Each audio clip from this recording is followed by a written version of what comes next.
Welcome to another Wealth Coffee Chats. Marvellous Monday. Hope you're well, folks, wherever you are. If you think it's Get Rich Quick, you're in the wrong place. This is the wrong podcast. This is the wrong live for you. Welcome to another Wealth Coffee Chat. Hope you're all awesome and well.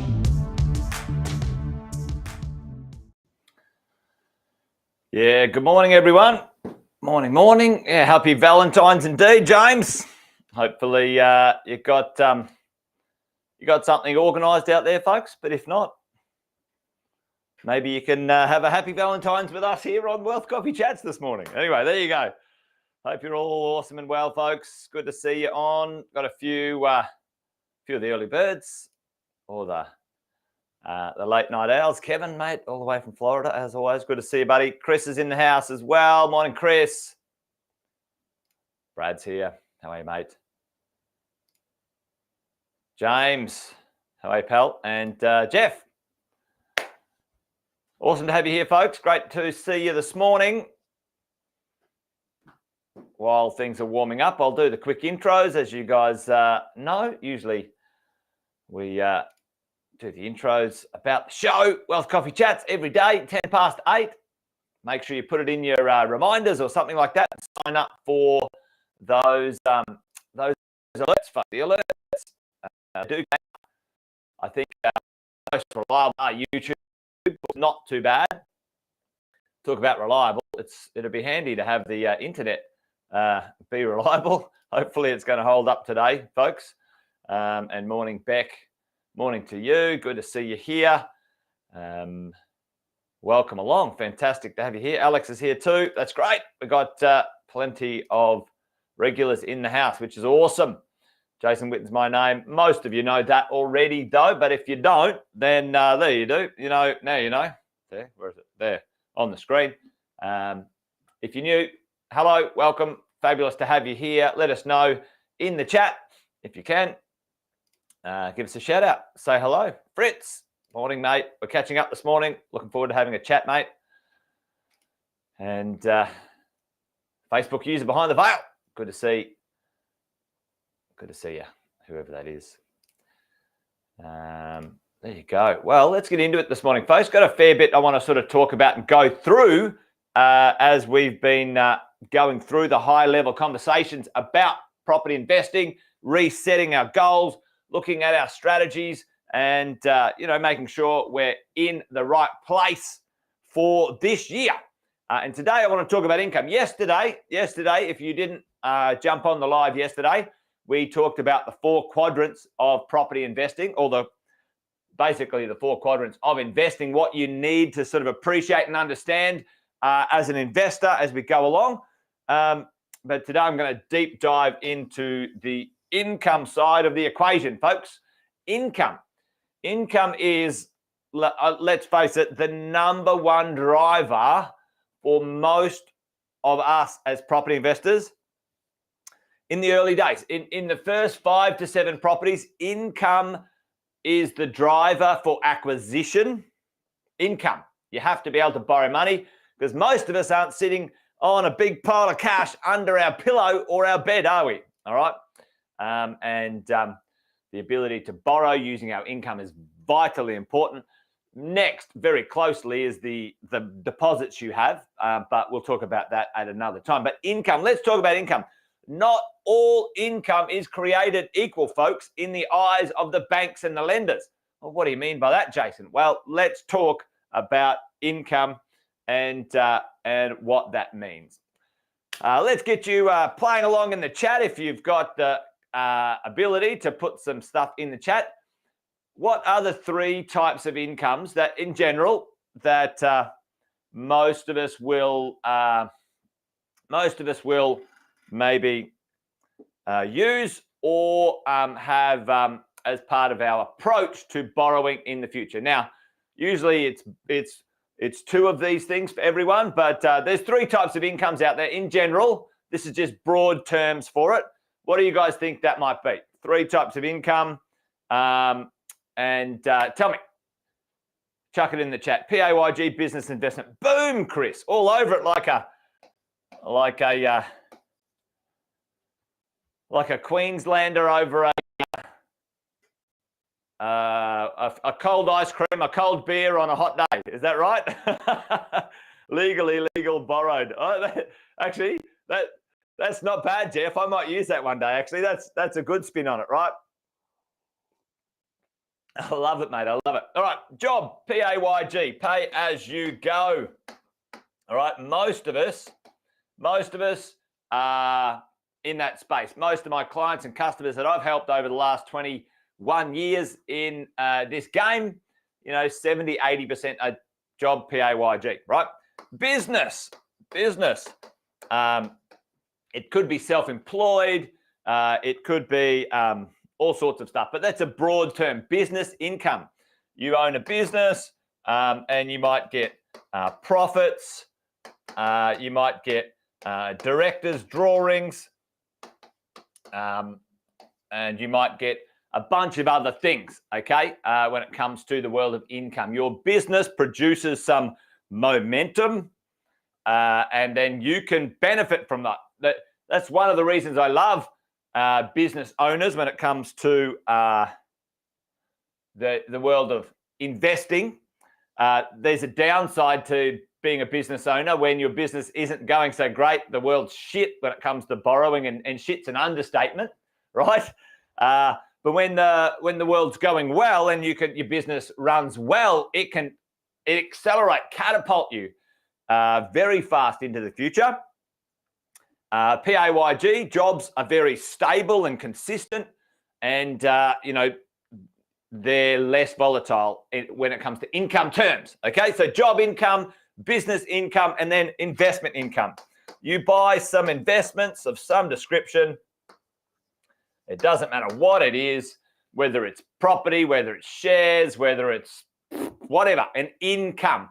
Now, something that doesn't pay you an income, let's say gold, well, that's not what we're talking about, right? That asset is only purchased for growth, or really it's a hedge against currency, but we won't talk about that. So income, job, business, investments.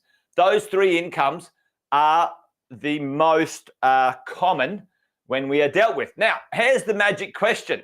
This is the magic question. Are they all equal in the eyes of the lenders? Folks, in the terms of borrowing, what happens in this space, right? Are they all equal? Well, income, in the terms of our conversation today, equals borrowing power, ability to service debt, okay? That's what we're talking about, folks. 99% of our conversations as investors is talking about how can we get the most out of, our incomes, and which one of these incomes are the most important. All right. Now we've got a spammer here today. Anyway, there you go. Block user on Facebook, and then add the block list on Restream chat. Anyway, there's a few scammers out there, so got rid of him.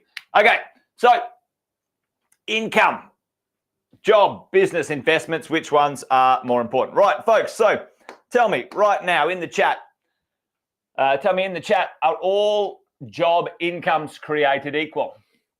Okay, put in the chat for me.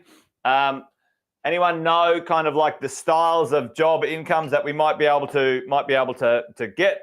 Now, this is, it's a big question, but I'll try and crunch it into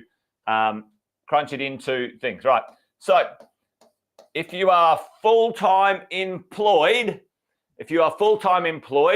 then by and large, the lenders will take 100% of your income into the world of servicing. All right. So full-time employed, past your what is it called, the probation date or whatever. Yeah, let's just say you've been at this job for a few years and it's full-time employed. Full-time, number one. Exactly, Chris. Exactly. So full-time employed, number one. Now, it's the easiest income. All the lenders understand it. I don't understand why they don't understand the other incomes, but that's a conversation for another damn day. So full-time, 100%. It's the Ridgy Didge. I've got my best mate, Duncan. He is a serial entrepreneur, very good at being an entrepreneur, creates quite a lot of income from a couple of his businesses. But he came to me many years ago and said, hey, listen, I want to build my property portfolio and I want to build it fast. He and I are buddies from climbing. We literally started climbing together as climbing partners 27 years ago, right? So anyway, he said, right, I'm ready. He's a bit younger than me. He's 10 years younger than me. And he's like, I'm ready. I want to do it. And I said, well, listen, we can do it the slow way or we could do it the fast way. Which would you like to do it? And he goes, I want to do it the fast way. And I said, listen, dude, you're a very employable person and you could get paid a lot having a full-time job.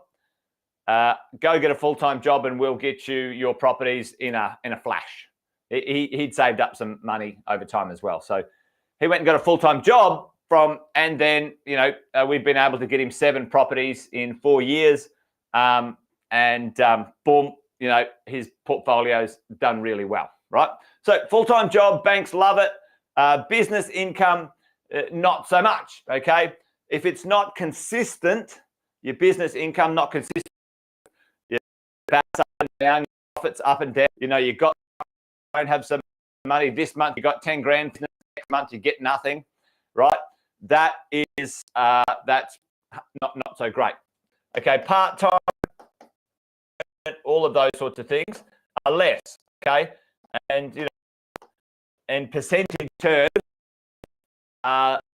the banks like part-time or okay? Now, it looks like the damn internet's dropped out again, folks. So hopefully this is still popping along and we're all still here. We shall see. Yeah, bit disappointed. Honest. Let's see if we can make this work. Right.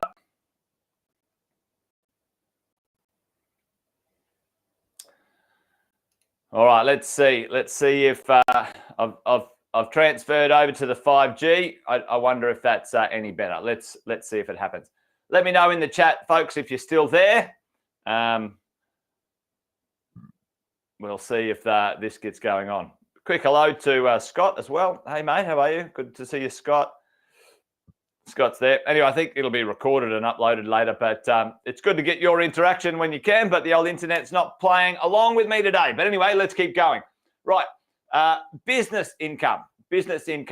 If you're doing profits or director's drawings or loans or stuff like that, the bank doesn't love it, folks. They don't love it. And how long, if you're there in the chat right now, how long do you have to have a certain amount of profits or drawings? Like, talk to me. Oh, thanks, Brad. Talk to me about the time frame, because basically, if you are PAYG, it's instant, day one, instant. You come in and go, I have a job. I've been there past my probation date. Instantly, that income is taken 100%. Now, profits, director's drawings. How long, and I'm going to say how many years, put it in the chat. Yeah, boom, there you go, Brian. You're right. What a bunch of shit, right? It drives me insane, this rubbish. Yep, boom, exactly, Chris. 2 years of profits before you even look at it, right? Before they even look at it. So, folks, Are these things considered equal? The answer is no. They're not considered instant to our borrowing and serving power. Now, some banks will take, a little bit, maybe 1 year. Macquarie does some things with 1 year and BAS statements, but they'll only maximum lend 80%, and then others will do some other stuff, right? But they're not all created equal. You could have a year's worth of cracking income, and you go, right, let's go, and it won't help. What a pain in the ass that is. It's just a joke. But that's the way it is. You can't change it, but you have to work with it. You have to navigate it, folks, as we go, right? Along we go. And investments, this is the amazing one.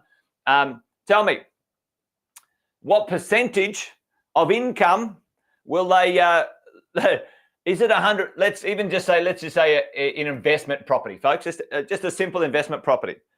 Put it in the chat. Is it always 100% of the income they'll put towards servicing?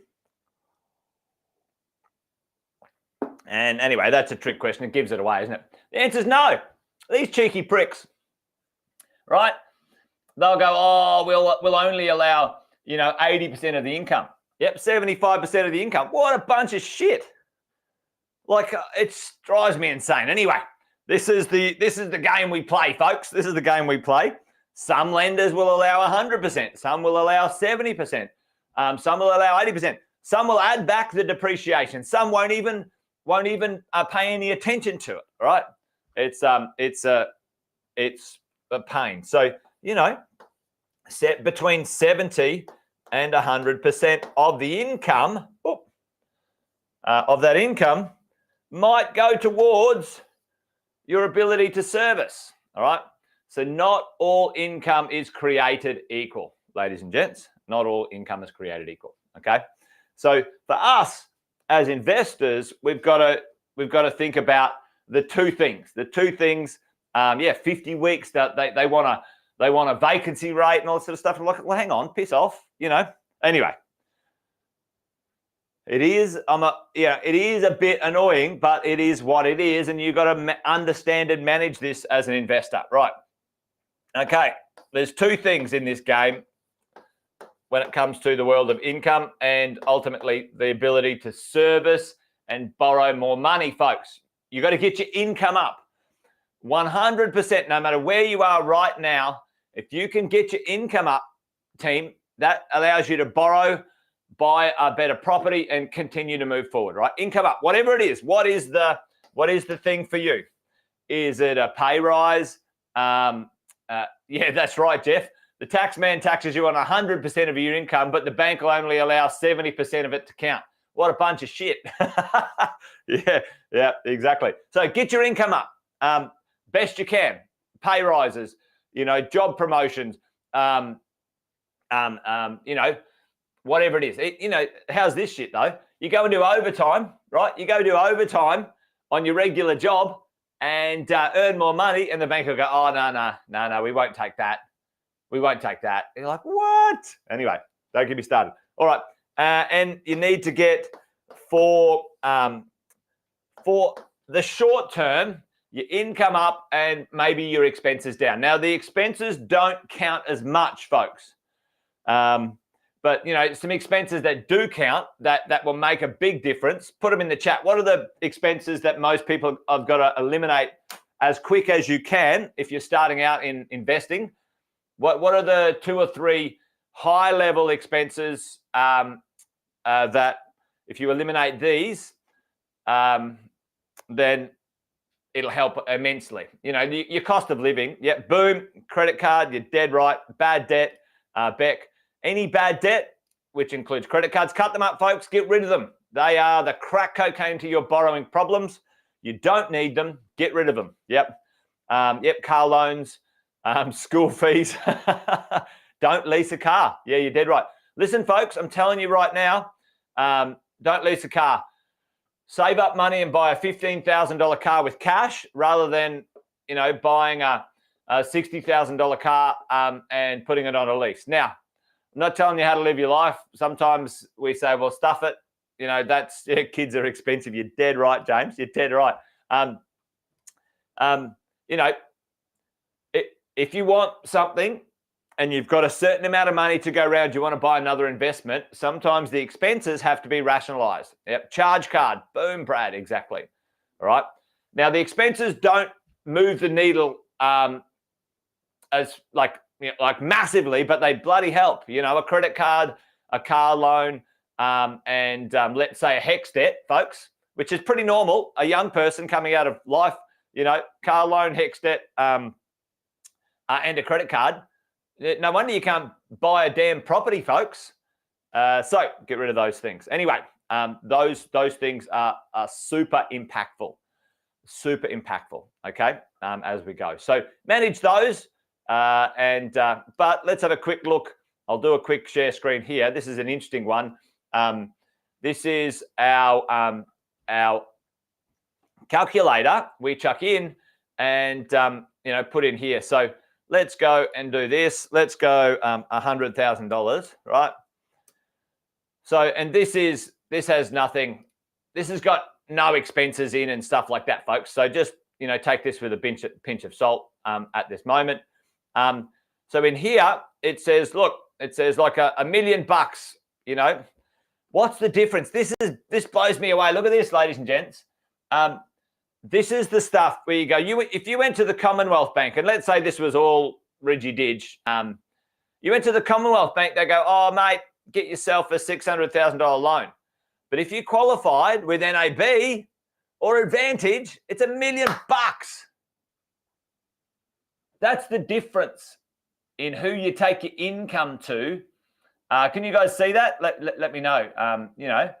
The difference between a $600,000 property and $1 million property is significant, folks, with the same income. Now, this is like if you got to have the deposit and all this other stuff, right?